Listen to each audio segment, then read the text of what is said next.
Here comes the bouncing ball of justice. They all get paid wages. That's something they have in common. But they may have very different relationships, both to the employer and to one another, that I better take into account when I organize my union, or else the union effort is going to fail, or the union's going to blow up, or internal tensions are not going to be understood. The parallel here is, once upon a time, people thought of all workers as being the same thing. Then I noticed she was sitting on her sweet can. I grabbed her sweet can. Oh, just thinking about her can. I just wish I had her sweet can. The parallel here is, once upon a time, people thought of all workers as being the same thing. And folks had to come along and say, no, turns out your racial difference matters. Turns out your gender difference matters. Turns out, and then fill in the blank.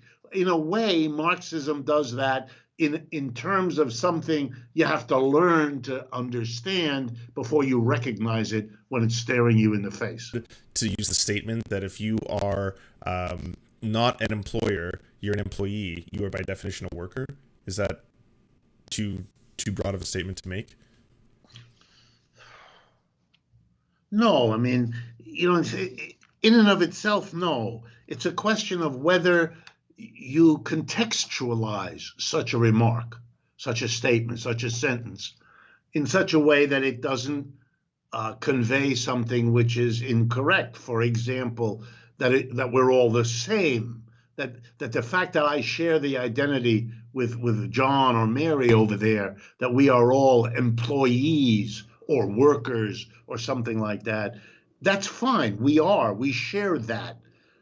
And remember, he's a student of Hegel. Marx understands that everything is contradictory. I am like you because we are both workers. I am unlike you because you're productive and I'm unproductive. Or I'm unlike you because you're a female and I'm a male, or you're black or I'm white, or whatever it is, that these things have to be given their recognition. What do you have to say in your defense?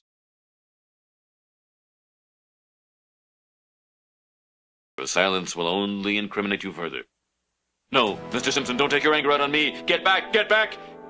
Mr. Simpson, no! Dramatization may not have happened.